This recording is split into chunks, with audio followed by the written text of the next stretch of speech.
stage blind. You don't see it coming. She made a good point, though, about keeping your energy up during 3-by rotations. Georgia sophomore Kinsey Rowe missed the entire season last year. She injured herself in January of 2002. She also missed her entire freshman season after tearing her ACL. She's had a tough career, but she has such passion for the sport. She's come back now, and she's competing so strong for Georgia. They're happy to have her healthy and back in the lineup on all 4 events. On the balance beam, Kinsey Rowe, very stylish performer. And she's absolutely a beautiful gymnast.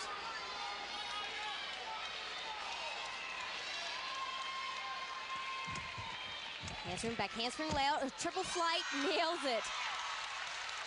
See how disciplined she was on the landing, pulling her arms up by her ears. Concentration to the nth degree.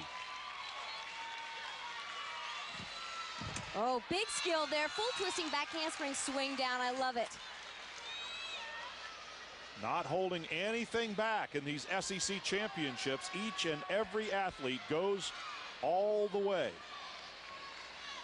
I'd say Georgia has a little bit of an advantage here, having their fans right near the beam. You can see them in the background. They're being quiet, observing this routine. Suzanne Yocklin trying to stay seated. Unsuccessfully, she gets up and starts moving around. Suzanne's a very nervous coach, especially on this event, balance beam. Well, for good reason. Potential for disaster that we've spoken of many times. Dismount, double twist. And no problems at all for Kinsey Rowe of Georgia with a 9.9. No wonder she's getting mobbed by her teammates and her coaches. Take another look at Kinsey Rowe and get ready for more from Bartow. If Florida's going to make a run at the perennial favorites in the SEC championships, they're going to do it with athletes like Lindsey Minor. Here she goes on vault. Doing the handspring style vault, handspring front pike with a half. That scored out of a 10, trying to get those salutes in before she lost her balance. Nice job, 9.850. She didn't hide a lot from the judges, and a couple of little steps there on the dismount may have been the difference. Let's take another look. This is one of the toughest vaults to do on this new vaulting table. We're seeing a lot of the Yurchenko-style vaults. Soon we'll see less and less of this style of vault. They had to change their technique and reach their hands further down the horse. Lindsey does a pretty good job. Courtney Puckett for Auburn as one of the real possibilities to perhaps upset Gina Rice in the individual all-around. She needs to put together 4 good routines tonight, starting with the uneven parallel bars. Courtney dealt with some injuries last year. Finally, she's healthy and has really gotten better with every single competition. You can see her confidence building. Very pretty form. This is a new dismount that she debuted last year. Double layout. Good job. Solid as a rock. And coming over, Jeff and Rochelle Thompson to congratulate her. Courtney Puckett, 9.850. That's going to keep her solidly in the running for that individual title, and a nice score for her team as well. She gets a nice height well above the bar. Slight separation in the legs, but the judges can't see that. What they see is a nice stretched straight body. Corey Fritzinger getting set to go on the balance beam. She has scored a perfect 10 twice this season, and most notably against arch rival Alabama back in January. Take a look at this. What a tough event to score a perfect 10 on. So much can go wrong. If on floor exercise you're off a millimeter, it's no problem. You take a step on beam, you're on the floor. It's a 5/10 deduction. She nails the landing, a perfect 10. What an exciting night for Georgia. And Coach Yocklin, the rest of her teammates, they may not have known it was going to be a 10, but they knew it was good. When the score came up, the place lit up. And even Alabama fans had to acknowledge the performance by Corey Fritzinger that night. This is another night, and again, in front of a lot of Alabama fans, Corey Fritzinger goes up on the balance beam. Corey is a very emotional competitor. She likes to get up for the big competitions. She's had a tough week in practice, though. She has a stress reaction in her leg. That's affecting her training time. She's not getting the numbers in that she would like to. You can see that she has both legs taped from just about the knees down. Gainer layout. A stress reaction means it's possibly on the way to being a stress fracture, and it hurts. It's very painful on tough takeoffs and those landings. So she has to rest it as much as possible, and that's what you meant by not getting the numbers. It seems these days they have a number of ways of describing what we used to call shin splints.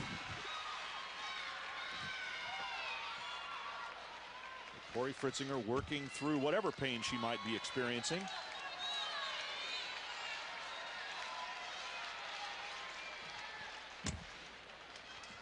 Dropping her right shoulder there, but she gains control. You can see some slight wobbles throughout this entire routine, but she's covering up the best that she can.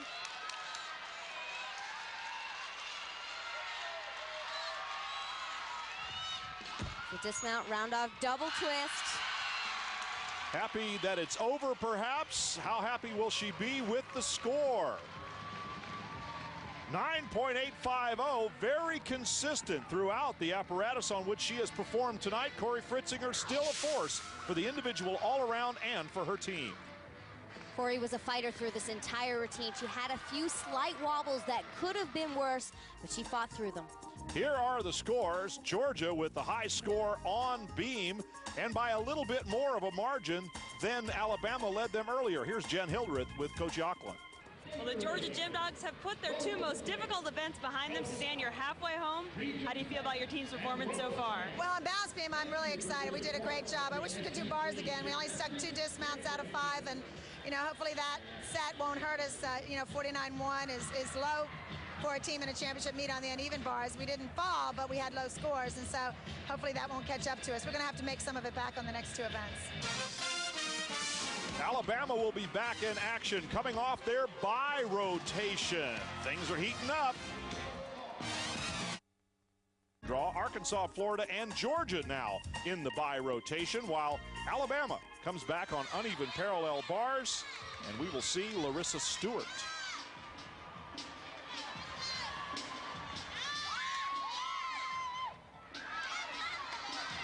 Larissa has really beautiful form on this event.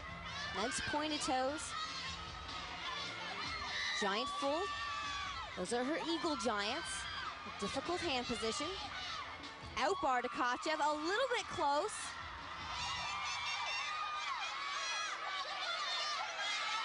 Swinging very nicely. Here's the dismount, double layout, good job. Larissa Stewart doing a fine job for Alabama, and her teammates are right over there. Lauren Holdifer and Larissa Stewart's score will be gratefully accepted by the Alabama team in their effort to try to regain the lead from Georgia. In a competition this competitive, every 10th will count. So the gymnasts are looking to hit those handstands, stick those landings, because it'll come down to 1 or 2 tenths at the end of the competition. Take a look at her release move here. It's an out bar to Kachev. Quite often we see them done in bar. Larissa does it outside of the bar. A little bit close there, but it didn't stall her rotation. Now Suzanne Yocklin talking to one of the SEC officials here, and much like I think in basketball, the coaches will try to work the officials. I'm not sure what's going on just there, but here we're going to see LSU's Lauren Campagnoni, who was SEC Gymnast of the Week the first week of March. And also an All-American on this event last year. Terrific performer in floor exercise. And very animated. One of the real spirited leaders of her team, too. Double pike almost steps out of bounds, but keeps it in.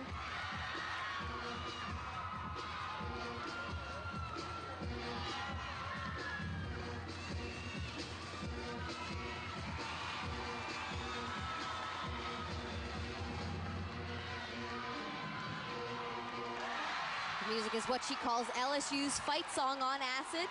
Her front tumbling, front full to a front layout. Coach Dee Bro, front and center there for Campagnoni's performance on floor.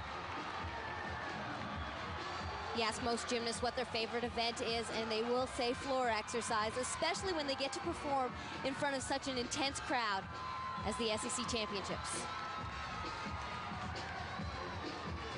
Last pass, whip half, front layout. And a big finish for Lauren Campagnoni of LSU. The Tigers A 9.825, not a great score, but plenty good enough to keep Lauren Campagnoni pumped. Lauren had some great presentation in this floor routine, opening with a double pike, nice and high. You can see her holding it in bounds there. She didn't want to give away that 10th. Let's go quickly to Jen Hildreth. Well, Suzanne, we saw you talking with the judge a few minutes ago. What was that about? Well, actually, I was talking to the meet referee, and her job is to watch all the action on the floor and make sure all the judging stays consistent throughout a competition. Usually a first event can be a little tight in terms of the scoring, and we felt like on bars it was. It was pretty tight. We hit our routines similar to what we have all year and scored a couple tenths less. So we just want to make sure it stays consistent throughout the competition and the scores don't start to go up with the other teams that follow us.